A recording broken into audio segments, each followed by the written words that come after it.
Hezbollah and its Islamic Resistance are responding to the Israeli-American aggression, and this is a fully legitimate right.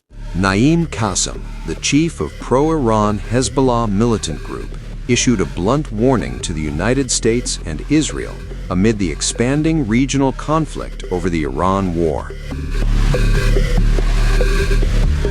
He declared that Hezbollah's Islamic Resistance is responding to what he called Israeli-American aggression and warned adversaries not to test our patience.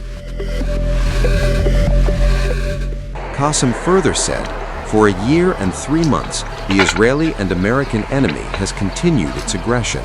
We adhered to the ceasefire agreement of November 27, 2024, alongside the Lebanese state, but Israel did not adhere to a single clause.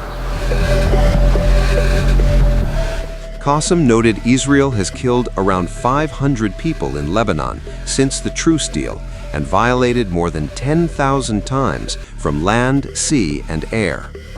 Hezbollah's Secretary General added that ceasefire achieved nothing in 15 months, and the fighters have now finally chosen to fight back to dispel any illusion that silence would bring calm.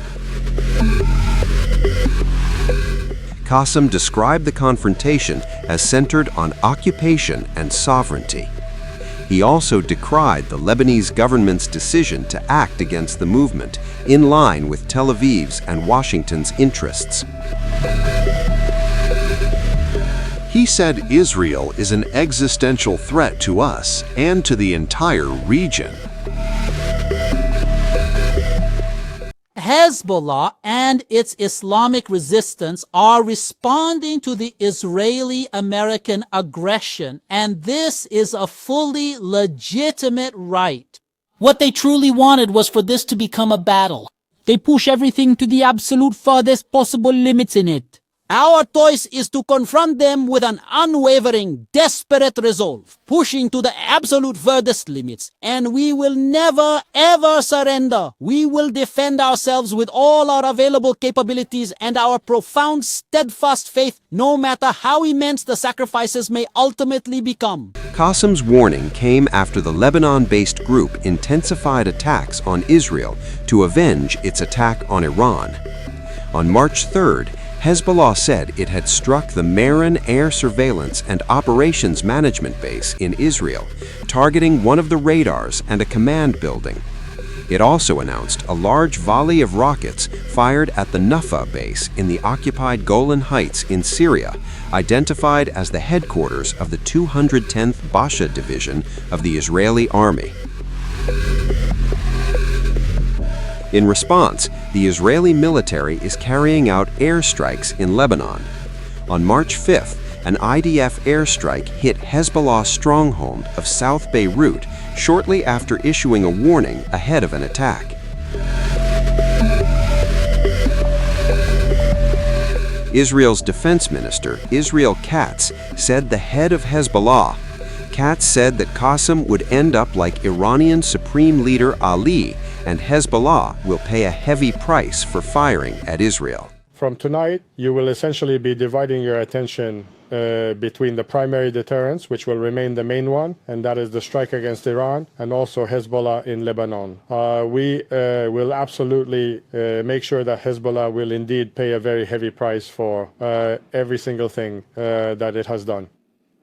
Regarding the recent firing towards Israel, we will not return to the rules from before October 7th. We will not allow an exchange of fire. We will strike Hezbollah very hard. Naim Qassem, the head of the Hezbollah terror organization, will discover that whoever follows Khamenei's path ends up like Khamenei, at the bottom of hell, along with all the fallen of the axis of evil. Following the Prime Minister's explicit directive and my personal instruction to the IDF to act with considerable force against Hezbollah without diverting our attention or the full intensity of the primary operation, the roar of the mountains against Iran.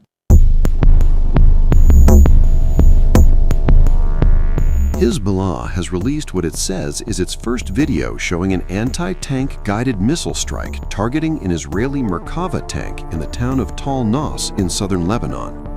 The footage appears to show a direct hit on the armored vehicle near the border zone.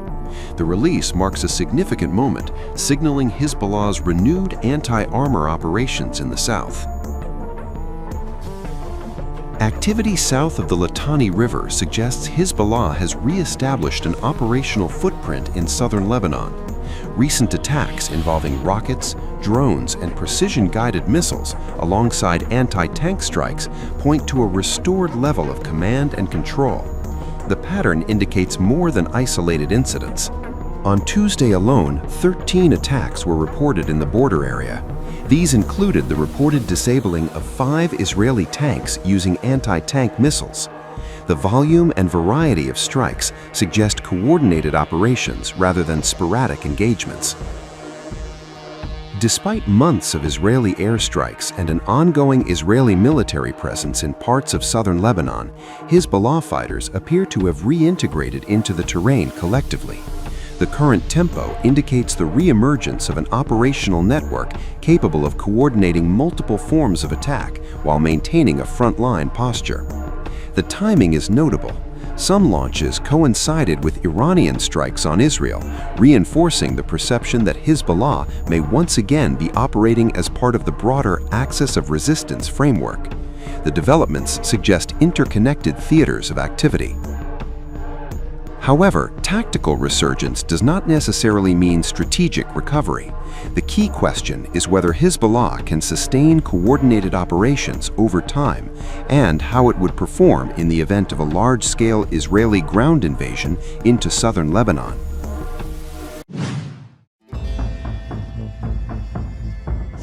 Hezbollah has released dramatic new footage of fresh strikes on Israel. The video shows rocket launchers emblazoned with portraits of Ayatollah Ali Khamenei as the group claims responsibility for fresh attacks on Israeli military bases in northern Israel and the Golan Heights. The images come amid a sharp escalation across Israel's northern front.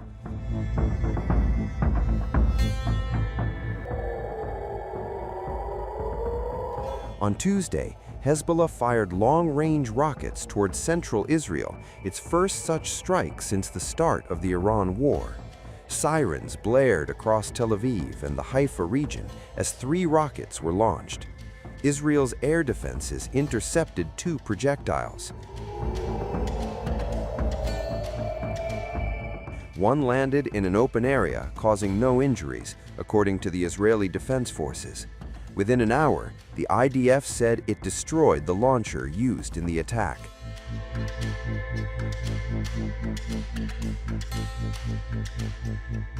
Hezbollah also fired dozens of rockets and several drones toward northern Israel. One rocket struck a home in a border community, injuring 1 person.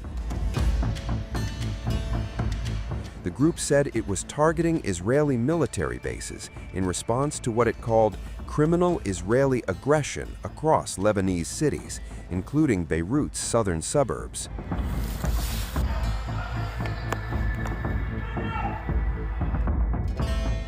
Hezbollah further claimed it shot down an Israeli drone and launched anti-tank fire at Israeli Merkava tanks near the border villages of Kfar Shuba and Kfar Kela. The IDF confirmed its forces came under fire and said a Hezbollah operative who launched an anti-tank missile was killed in a retaliatory drone strike. Shortly after, the Israeli military announced it had begun what it described as a wave of attacks in southern Lebanon.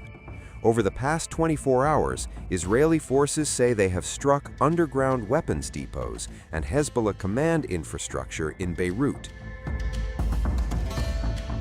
Israeli army spokesperson Avichai Adrei issued a direct warning to residents in southern Lebanon, urging them to evacuate immediately and move north of the Litani River. He warned that any home used for Hezbollah military purposes could be targeted.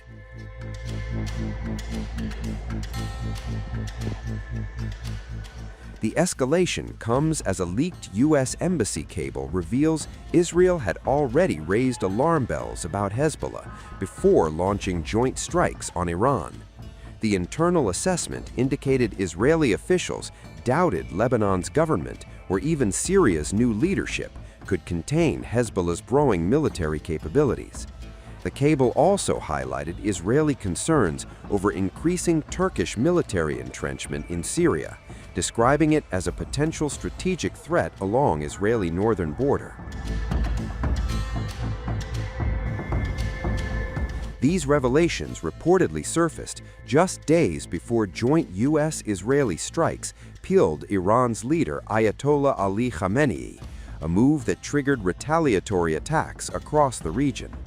Now, Hezbollah's renewed rocket campaign signals that the northern front is once again active. With rockets flying, airstrikes intensifying, and regional powers maneuvering behind the scenes, tensions across Israel, Lebanon, and Syria are entering a volatile new phase. The situation remains fluid, and the risk of wider regional confrontation is growing by the hour.